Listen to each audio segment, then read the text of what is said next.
Alors voilà, tout au cours de la semaine, soit jusqu'à jeudi, nous avons décidé de vous présenter tous les candidats de notre comté parce qu'on n'aura pas, nous, de débat. Il y en a un à Rivière-du-Loup, mercredi le 2 octobre.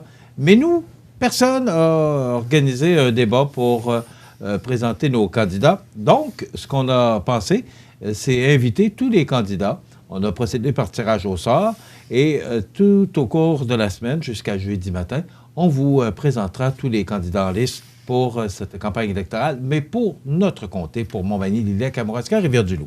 Ça commence aujourd'hui avec le candidat libéral, M. Aladin Legault d'Auteuil. Bonjour. Bonjour. Vous allez bien? Comment ça va? Oui, très bien, très bien. Merci beaucoup. Oui. Moi, écoutez, on n'avait pas entendu parler de vous avant d'entendre ou de commencer cette campagne électorale. C'était supposé d'être Mme Laurence Harvey qu'on a reçue ici et qui se présente dans Lévis-Bellechasse et de chemin contre M. Stephen Blaney, qui est député sortant. M. Legault d'Auteuil, bonjour et bienvenue chez nous. Merci beaucoup, c'est très apprécié. Merci beaucoup de me recevoir chez vous, dans vos studios. Par une belle journée comme ça. On voit de l'autre côté. La dernière fois qu'on s'est vu, la semaine dernière, on ne voyait pas les montagnes. Donc, c'est beau d'avoir une belle journée d'automne comme aujourd'hui. C'est magnifique ce matin, la vue qu'on a. Écoutez, la première question qui me vient à l'esprit, parce que vous avez quand même un bon pédigree au niveau de votre carrière actuelle, qu'est-ce qui vous a amené à vous présenter dans cette campagne électorale fédérale dans le comté de Montmagny, Lilley, Kamouraska, Rivière-du-Loup? Bien, premièrement, je suis un petit garçon de la région. Je viens de la MRC de Rivière-du-Loup, né à l'Île-Verte, élevé à Saint-Épiphane, plus au sud de l'Île-Verte. Et puis, c'est de revenir dans ma région. Moi, ça fait 20 ans que je travaille au niveau du commerce international à l'exportation. Et puis, je travaille avec les entreprises du Québec, du Canada à l'exportation. J'ai été négociateur d'accords bilatéraux d'investissement. Et puis là, moi, je reviens ici dans ma région régulièrement, puis là, je m'aperçois qu'il y a des choses qui ne changent pas. On regarde, par exemple, au niveau d'Internet. On regarde au niveau de l'accès cellulaire. Il y a beaucoup de choses de ce côté-là. Ça fait 10 ans que moi, je suis ça de près, et puis il n'y a toujours pas de changement. La première fois que M. Généreux a été élu, il y a 10 ans. Aujourd'hui, on est 10 ans plus tard. Et puis, j'étais à Saint-Just-de-Bretonnère dernièrement, puis, je veux dire, mon cellulaire lâche. Je lui posais des pancartes à la grandeur de la circonscription. Il n'y a toujours pas d'Internet. Moi, je veux revenir ici pour changer les choses, pour travailler. Je connais la machine. Ça fait 20 ans que je travaille au niveau du gouvernement fédéral. Je connais bien la machine, je connais bien les rouages. Bon, qu'est-ce que vous faisiez exactement comme travail? Moi, je travaillais à l'exportation. Toujours travaillé avec les entreprises. Principalement, j'étais en poste en Argentine. C'était pour le gouvernement du Québec. J'étais 2 ans pour le gouvernement du Québec. Et puis, au niveau du gouvernement fédéral, j'étais en poste à Minneapolis, aux États-Unis, 2 ans et demi. J'étais en devoir temporaire à New York. Ma dernière affectation était en République dominicaine, où j'étais ambassadeur par intérim en République dominicaine, toujours dans le commerce aussi, responsable de l'équipe commerciale. On pense en République dominicaine, on pense que c'est des vacances. Mais non, notre ambassade est à Santo Domingo, donc c'est du travail. C'est une ville aussi grosse que Montréal. Donc, c'est vraiment de travailler avec les entreprises. On a des investissements majeurs. Par exemple, l'entreprise Barry Gold, qui est canadienne, a plus de 5 milliards d'investissements en République dominicaine. Les gens ne savent pas ça. Donc, toujours travailler dans le commerce. Ici, on parle d'entreprises qui exportent. On est une nation exportatrice, les Canadiens. On exporte plus de 33 % de ce qu'on produit. Au niveau de l'agroalimentaire, c'est plus de 65 milliards qui sont exportés par rapport à ce qu'on produit, 110 milliards. Donc, on est une nation d'exportateurs. Moi, je suis quelqu'un qui a cette expérience-là depuis 20 ans. C'est ce que j'amène ici, dans la région, pour travailler avec les entreprises, travailler avec les gens. Je veux travailler avec les conseillers. Il y a 348 conseillers dans notre circonscription. Moi, je travaille avec ces gens-là. Je suis un gars d'équipe. Je suis un gars qui veut travailler avec les maires, les mairesses. J'ai déjà commencé depuis 1 an et demi à rencontrer ces gens-là qui me disent « Aladin, on a des projets, on veut travailler avec toi. » Moi, je suis le gars qui va aller à Ottawa, qui va aller cogner aux portes, qui va ramener les sous pour faire monter les projets qui sont d'importance pour les gens de la région, pour chacune des municipalités ici, dans la circonscription. Mais je reviens parce qu'on veut vous connaître mieux. Je vous en prie, je vous en prie. On vous connaît peu ou pas. Pourquoi avoir choisi le Parti libéral? Le Parti libéral représente pour moi des valeurs qui sont clés. L'égalité homme-femme, par exemple. On pense au Québec, au Canada, qu'on est vraiment des leaders au niveau de l'égalité, au niveau de la parité homme-femme. Quand on fait des petites recherches, mais moi, j'étais le premier à penser comme ça aussi. Je me disais, voyons donc, le Canada, probablement dans les premiers 2, 3 premiers pays au monde, mais là, on se classe en haut du 40e rang au niveau du Canada. On a beaucoup d'ouvrages à faire. Le premier ministre, souvent, se fait dire, ben non, il est à côté. Non, le premier ministre a raison. Et pour la première fois, par exemple, ici, on est à la télévision, à Radio-Canada, on a une femme, pour la première fois, sous M. Trudeau, qui a été nommée à Radio-Canada. C'est quand même incroyable que ça ait pris autant de temps de se rendre là. Il y a plusieurs postes. Moi, je travaille dans la diplomatie depuis 20 ans. Présentement, on a autant de femmes d'hommes qui sont nommés ambassadeurs à l'étranger. C'est la première fois, c'est jamais arrivé. On doit travailler fort pour qu'il y ait l'égalité au niveau de la parité salariale aussi. On le voit encore. Il y a beaucoup de gens qui sont moins payés parce qu'ils sont une femme par rapport à un homme. Donc, ça, c'est un des éléments. Au niveau aussi de travailler avec les gens qui ont de la misère à arriver, qui ont de la misère à joindre les deux bouts. On le voit avec l'allocation familiale canadienne. C'est le jour et la nuit. Je veux dire, maintenant, des familles, c'est plus de 900 000 Canadiens qui ont été sortis de la pauvreté. C'est 300 000 personnes. On ne parle pas souvent des bonnes nouvelles, mais c'est la réalité. Ces gens-là... Mais ce matin, M. Ladin, on va juste parler un peu du national, mais moi, je veux ramener ça vraiment, je veux qu'on parle vraiment des enjeux locaux pour notre comté. Mais ce matin, on annonce, et j'en ai parlé tout à l'heure avant l'entrevue, on annonce un déficit de 27 milliards pour si le gouvernement est élu. Si le gouvernement Trudeau est élu, 27 milliards pour la première année, 23 milliards de déficit. Je pense que c'est 21, oui, la première année. Mais... Bon, alors, on continue à accumuler les déficits, mais à un moment donné, il va falloir la payer, la carte de crédit. Alors, vous voyez ça comment? Parce que j'entends parler, et là, vous dites, bon, on veut améliorer le sort des gens, mais ça prend de l'argent pour faire ça. On accumule les déficits, mais à un moment donné, il va falloir finir par rembourser nos dettes. Vous voyez ça comment? Parce que c'est beau donner, mais à un moment donné, il va falloir payer. Tout à fait. Vous avez raison. Il faut mettre ça en contexte. Présentement, on parle de 30 de dette par rapport à ce qu'on produit au Canada. Au PIB, là? Par rapport au PIB. Fait que si on met ça par rapport à une maison, c'est comme si on devait 30 000 sur 100 000. OK? Donc, c'est une petite portion de ce que notre PIB est. Si on compare, par exemple, avec les États-Unis, eux, pour une maison de 100 000, doivent 110 000 sur la maison. Si on compare avec les Japonais, eux, sur leur maison de 100 000, ils doivent 250 000. Le Canada est dans les 10 pays au monde avec une cote de crédit AAA. On est la crème, là, au niveau de l'équilibre fiscal. Aussi au niveau du PIB, même si la dette augmente un petit peu, effectivement, vous avez raison. On a quand même baissé. On était à 31, maintenant on est rendu à 30. Donc, on devait 31 maintenant on doit 30 par rapport au PIB, par rapport à notre dette. Donc, c'est quand même plus bas par rapport... Puis, on est au niveau du G7, on est le premier pays au niveau du G7. Là, mais là, on parle encore de déficit pendant les 4 prochaines années. Cette portion-là va augmenter. Mais ce qui arrive, c'est que le PIB augmente vraiment beaucoup plus rapidement que ce montant-là. Si on retourne en arrière, par exemple, on avait équilibré le budget pendant 11 ans au Canada. Ça avait été fait sous les libéraux. Il y avait un modèle qui avait été mis en place par M. Martin qui était à toute épreuve. Qu'est-ce qui a été fait par les conservateurs quand ils sont rentrés au pouvoir? Ils ont détruit le modèle. Qu'est-ce qui est arrivé? Bien, le modèle qui était étanche, qui n'avait plus de modèle, bien, on a eu un record de 55 milliards sous le dernier gouvernement conservateur. 55 milliards. On parle de 20 là, aujourd'hui. On parle de 20 10 ans plus tard. Donc, vous imaginez le 55 milliards il y a 10 ans en valait peut-être 70, 80 aujourd'hui. Donc, le gouvernement a quand même beaucoup limité par rapport à ce qui s'est fait dans le passé sous les conservateurs. Okay. On ramène ça chez nous. Je vous en prie. Moi, ce que je voudrais vous entendre, c'est quoi vos enjeux? C'est quoi votre plateforme électorale? Qu'est-ce que vous... Parce que le ministre Champagne vient aujourd'hui à la résidence Monseigneur-Deschênes. Tout à fait. Racontez-moi un peu ce que vous projetez au cours des prochains 4 ans si vous êtes élu. Tout à fait. Au niveau de la famille, la priorité, c'est au niveau des familles. On l'a vu au cours du dernier 4 ans, l'allocation familiale a été augmentée substantiellement. Ça a eu une différence importante pour les familles. Ça va être encore augmenté. Plusieurs programmes qui s'en viennent au niveau de la famille. Au niveau des aînés aussi, demain, ça va être la journée des aînés.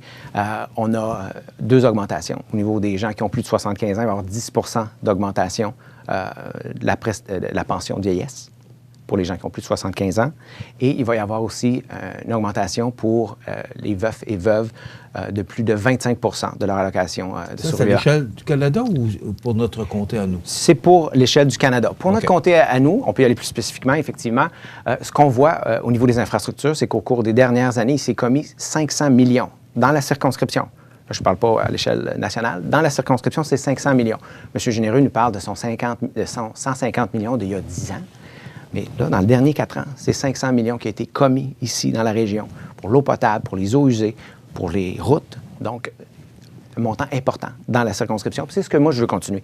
Puis en connaissant la machine, en étant à l'intérieur de la machine depuis 20 ans, bien, moi, c'est ce que je vais faire. Je vais travailler avec les maires et mairesses ici. Je vais travailler avec les conseillers municipaux. Je vais travailler... Qu'est-ce que vos connaissances vont faire, vont contribuer justement de ce côté-là au dossier que vous venez de parler? Bien, par exemple, ça fait 1 an et demi que je rencontre les maires, mairesses, les conseillers, puis ils me disent, Aladin, voici ce qu'on veut faire dans notre municipalité. Eux connaissent bien leur municipalité. Un député, c'est une personne.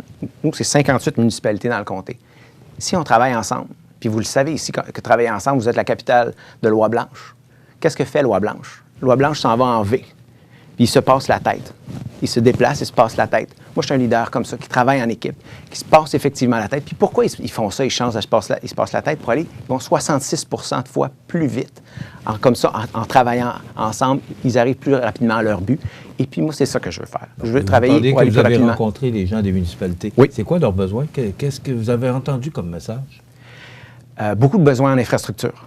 Beaucoup de besoins d'infrastructure. Le cellulaire, par exemple, on me dit partout à la grandeur du comté, c'est pas normal. J'ai même des gens qui sont choqués, qui se disent c'est pas normal. Moi, je travaille avec l'Afrique depuis 4 ans, responsable de l'exportation vers les pays d'Afrique de l'Ouest et du Centre. Puis je vais régulièrement en Afrique. Le cellulaire fonctionne très bien où est-ce que je vais. C'est pas normal qu'en Afrique, aujourd'hui, en 2019, ça fonctionne très bien. Puis on arrive ici, dans notre circonscription, et puis qu'on n'arrive pas à avoir une connexion cellulaire et un accès Internet à haute vitesse à un coût raisonnable dans l'ensemble de la circonscription. Ça, c'est un projet prioritaire, ce que je veux mettre. On voit le gouvernement fédéral aussi. Dans le budget de cette année, c'est déjà en place 1,7 milliard qui a été mis dans le budget, qui est en train de se déployer dans toutes les régions du Québec et du Canada. Moi, je vais aller chercher ma part. Je vais aller cogner à la porte. Je veux ramener les sous pour nous assurer que ça fonctionne. Une autre chose aussi que M. Trudeau promet, c'est qu'à un moment donné, tu arrives dans un village, il y a 6 antennes. Pourquoi il y a 6 antennes? Il y a 6 antennes dans un village, tu arrives dans l'autre village, il n'y a aucune antenne. Là, il va s'assurer que les compagnies travaillent ensemble, ils n'auront pas le choix. Donc, les antennes vont être réparties à grandeur du territoire. Avec les fonds, on va pouvoir le déployer beaucoup plus rapidement. Aussi, une fois élu, le Parti libéral va rajouter un autre milliard pour le développement au cours des 5 prochaines années pour que ce développement-là se fasse à grande vitesse parce que c'est la clé.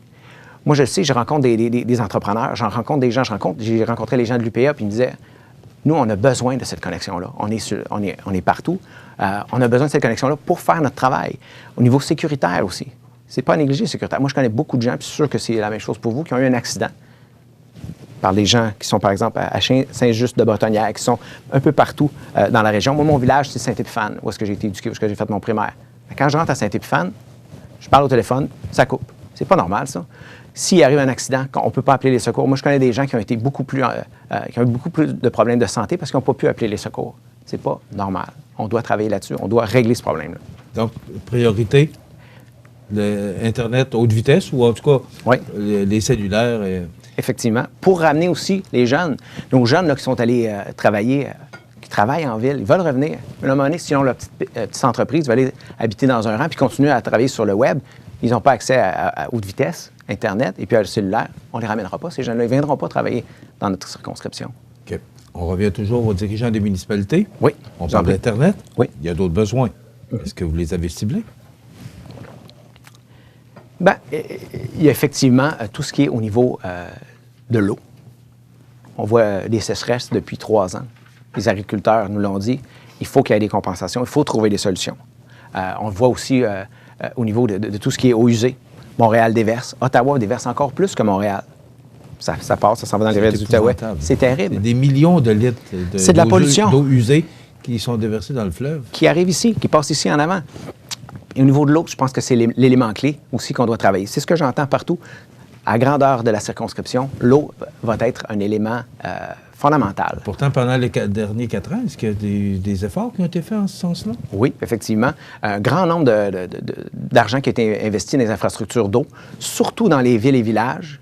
Ça n'a pas été fait au niveau agroalimentaire. Puis moi, c'est ce que je veux amener. Je veux travailler avec les agriculteurs parce que c'est un besoin criant. À un moment donné, ils font leur coupe, leur première coupe, puis après ça devient une sécheresse. Ils ne peuvent pas avoir de foin. Ils doivent acheter du foin à l'extérieur. Ça coûte une fortune. Parlant des agriculteurs, oui. On sait que l'ALENA, qui n'est pas encore signé, je ne sais pas si on va... Il n'est pas ratifié, effectivement. Est-ce qu'il va être ratifié prochainement? Mais les agriculteurs ont été un peu abandonnés par le Parti libéral. Bien, je ne suis pas d'accord. Je ne suis pas d'accord avec vous. Vous avez le droit. Vous avez le droit. Les agriculteurs, ça inclut beaucoup, beaucoup de gens. On parle de 65 milliards d'exportations annuelles. C'est immense. Pour une production de 110 milliards. Donc, on exporte plus que 50 de ce qu'on produit au Canada. Donc, on ne peut pas dire que les agriculteurs ont été oubliés. En ouvrant tous ces marchés-là à l'exportation, on ouvre des marchés encore plus importants pour nos agriculteurs. On parle probablement, vous voulez parler au niveau de la gestion de l'offre. La gestion de l'offre a été ouverte. On est rendu à plus ou moins 10 Et les quotas, les célèbres quotas. Les célèbres quotas. Ouais. On est célèbre au Canada pour la qualité de nos produits. Moi, je représente les entreprises du Québec et du Canada, puis on vend à grandeur de la planète parce qu'on produit de la qualité. C'est ce qu'on retrouve aussi au niveau agroalimentaire. C'est ce qu'on retrouve au niveau du lait. Puis c'est aussi un peu la peur que les agriculteurs ont des États-Unis parce que produisent une qualité de lait qui est beaucoup moindre. Mais ça, cette qualité de lait-là, on peut l'exporter. Moi, je suis un spécialiste de l'exportation. J'entends travailler avec ces entreprises-là pour développer avec eux les marchés à l'exportation. On a des produits de qualité. Moi, je peux travailler avec eux. J'ai un réseau dans tous nos ambassades à l'étranger. Je connais la machine, je travaille. Je suis prêt à aller chercher des sous pour faire avancer les projets pour les agriculteurs, pour qu'on puisse développer. On voit aussi une certaine détresse. Quand j'ai rencontré les agriculteurs, à un moment donné, il a mené le poids sur leurs épaules, ça en vient de plus en plus grand. Puis la croix commence à faire plier l'échine. À un moment donné, la croix s'en vient pesante. Bien, moi, je vais être le représentant, celui qui va aller à Ottawa, qui va aller se battre pour les agriculteurs, parce que c'est pas normal qu'ils soient dans ces conditions-là. Moi, c'est la première fois que je suis là, mais faites-moi confiance. C'est moi qui vais travailler directement avec les gens à Ottawa. Est-ce que vous les avez rencontrés, les agriculteurs, jusqu'à maintenant? Oui, je les ai rencontrés une première fois. Quelles sont leurs demandes? Est-ce que vous entendez leurs demandes? C'est quoi spécifiquement qu'on vous demande? Bien, ils ont une liste de demandes qu'ils m'ont présentées, effectivement, qui présentent à tous les partis. Je ne suis pas le seul. Ils ont rencontré tout le monde.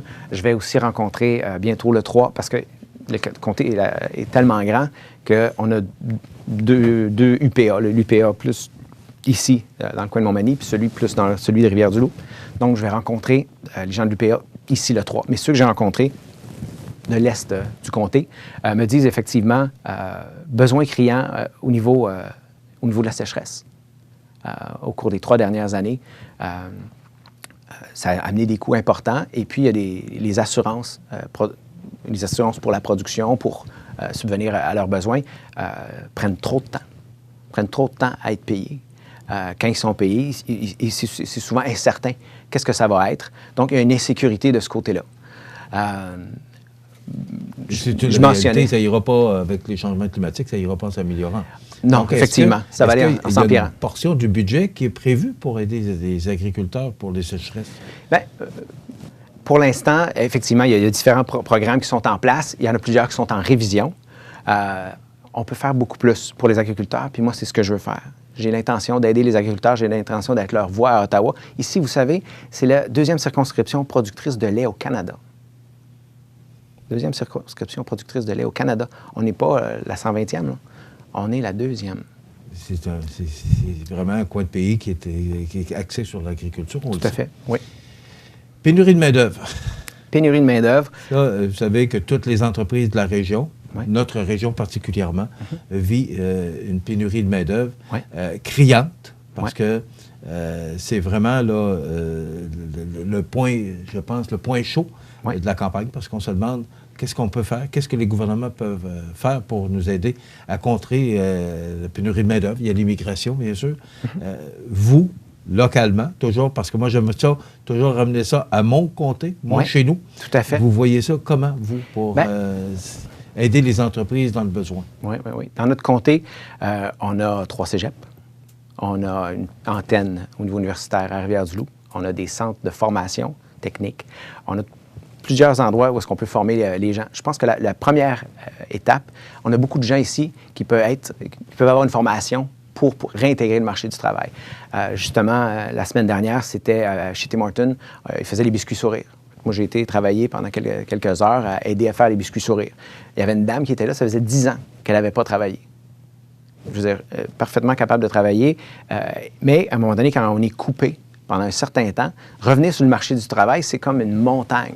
Puis c'est vraiment une montagne. Puis cette dame-là a travaillé pendant probablement une trentaine d'heures cette semaine-là. À la fin de la semaine, la gérante du Tim Hortons à Rivière-du-Loup a dit « Ça ne vous tente pas de venir travailler chez nous? Je vois que vous êtes vraiment très bonne. » Effectivement, elle a réintégré le marché. C'est de trouver le lien aussi avec... On a beaucoup de gens qui sont là, qui veulent réintégrer le marché du travail. Il faut aller chercher ces gens-là, il faut les former. Je vois aussi les entreprises. Je rencontrais 2 entreprises qui me disaient « Nous, on va chercher les gens, on les forme sur place. » La formation, je pense que c'est la première clé. Et on a beaucoup de gens ici qui cherchent du travail, qui cherchent à améliorer leurs conditions de travail aussi. C'est de les former, de les amener plus loin. Je pense que ça, c'est la première chose. On a beaucoup de nos jeunes, je mentionnais, beaucoup de nos jeunes qui n'ont pas le choix d'aller étudier. S'ils veulent aller étudier à l'université, par exemple, ils doivent aller dans les grands centres. Ils doivent quitter. Mais après ça, ils voudraient revenir. Si on a la connexion Internet, si on a les infrastructures pour recevoir ces gens-là, ils vont revenir. Moi, j'en connais déjà qui reviennent. Je connais même des entreprises qui me disent « À l'année, je travaille juste sur Internet. J'ai même pas pignon sur rue. Je suis basé dans la circonscription. J'ai pas pignon sur rue. Je suis juste sur Internet. Ça me prend les infrastructures qui sont à la fine pointe. On veut ces gens-là, on veut qu'ils reviennent, on veut qu'ils réintègrent le marché. J'en vois aussi qui commencent à revenir, qui voient aussi comment ça se passe. Une autre avenue qui est vraiment très, très intéressante, c'est les vétérans. Beaucoup de vétérans, puis on pense aux vétérans qui vont avoir 70 ans ou 60 ans. Non, les vétérans peuvent avoir dans la vingtaine, peuvent avoir dans la trentaine. Ils peuvent venir s'établir ici, organiser des programmes pour les faire venir s'établir ici. C'est des gens qui sont bien formés, qui sont prêts à travailler et puis qui cherchent juste un environnement, justement un environnement comme le nôtre. Souvent viennent de la campagne, veulent revenir en campagne, et attirer ces gens-là pour qu'ils viennent travailler, qu'ils viennent se partir des business aussi, préparer des fonds pour les réengager. Je reviens au niveau de l'agriculture. Au niveau de l'agriculture, on a des gens qui viennent travailler dans nos fermes, dans plus de 80 fermes cette année. On a quasiment augmenté de 50 depuis l'année dernière. Ces gens-là, je veux dire, c'est des gens formidables, qui éventuellement, moi, ce que je disais dernièrement, c'est que ces gens-là seraient prêts à rester. C'est de voir comment on peut travailler avec le gouvernement du Québec, le gouvernement du Canada, pour que ces gens-là restent. Pas juste eux autres, ces gens-là ont des familles. Que la femme vienne, donc ça double la personne qui travaille. Ces gens-là ont des enfants aussi. Donc, ces gens-là, en grande partie, viennent du Mexique, viennent du Guatemala, sont intégrés déjà, viennent depuis souvent des années. C'est de travailler avec ces gens-là, les réintégrer dans notre société. Après ça, on peut aller plus à l'extérieur. On peut sortir, on peut aller chercher les gens à l'extérieur, dans le Canada. On peut aller chercher des gens un peu partout, que ce soit aux États-Unis ou ailleurs, voir comment les intéresser, que ce soit des Français, que ce soit d'autres gens qui veulent venir ici. Au niveau de l'immigration, c'est sûr que moi, étant ambassadeur par intérim en République dominicaine, je travaillais à faire venir des gens ici au Canada. J'ai travaillé j'étais responsable des dizaines et des dizaines de dossiers, donc c'est quelque chose que je connais aussi de ce côté-là. Ça tire déjà à sa fin, M. Gaudauteil. Moi, demain matin, vous êtes élu, le 22 octobre, oui. Vous êtes élu aux élections pour les prochains 4 ans. Oui. C'est quoi votre priorité des priorités? Qu'est-ce que vous avez l'intention de faire au moment où vous êtes élu? C'est quoi votre premier dossier? Bien, le premier dossier, j'ai déjà commencé à travailler à avoir un état de la situation qui est partiel. Je vais avoir un état de la situation qui est complet. Je vais rencontrer tous les maires, mairesses et préfets ici, par exemple, qui vont avoir... Vous les avez rencontrés ou vous voulez les rencontrer? J'en ai rencontré quelques-uns, mais je vais tous les rencontrer ensemble. Donc, faire un état de la situation complet, parce que pour l'instant, il est partiel. Je l'ai mentionné déjà, au niveau de tout ce qui est communication. C'est la priorité, c'est la base. Si on veut que notre région puisse rayonner, que ce soit au Canada, que ce soit à l'international. Donc, ce que je comprends, votre priorité, c'est vraiment, parce que vous en avez parlé beaucoup, oui. C'est vraiment le cellulaire et Internet. Je vois que c'est ce que je comprends. Qui va avoir un impact sur la main-d'œuvre, qui va avoir un impact sur tout le reste dans la circonscription. Monsieur Ledin, je vais vous laisser quelques secondes, 60 secondes, pour pouvoir justement livrer votre message à la population qui nous regarde actuellement. C'est à vous. Merci beaucoup. Bonjour tout le monde, c'est un plaisir d'être avec vous aujourd'hui. Comme vous le voyez, je suis quelqu'un qui a des connaissances au niveau du commerce international, qui a travaillé au niveau du gouvernement du Canada et qui est prêt à aller chercher à Ottawa l'argent qui est disponible pour développer la région. Donc, pour le 21 octobre qui s'en vient, je vous invite à voter pour moi. Et je suis la personne qui va vous représenter au niveau des familles, au niveau des aînés, au niveau des agriculteurs. Je suis la personne qui va être là qui va être vos yeux, vos oreilles à Ottawa, qui va travailler en équipe avec tous les gens de la circonscription pour aller plus loin. Et puis, on peut faire toujours mieux dans notre circonscription. Merci beaucoup. Comment vous trouvez ça? C'est un petit peu différent, faire une campagne électorale de ce que vous faites actuellement comme travail? Oui, effectivement. Oui? Vous ne trouvez pas ça trop ardu? C'est-tu terminé? Oui, on est encore en onde. On est encore en onde, OK. Oui, mais vous ne trouvez pas ça trop difficile?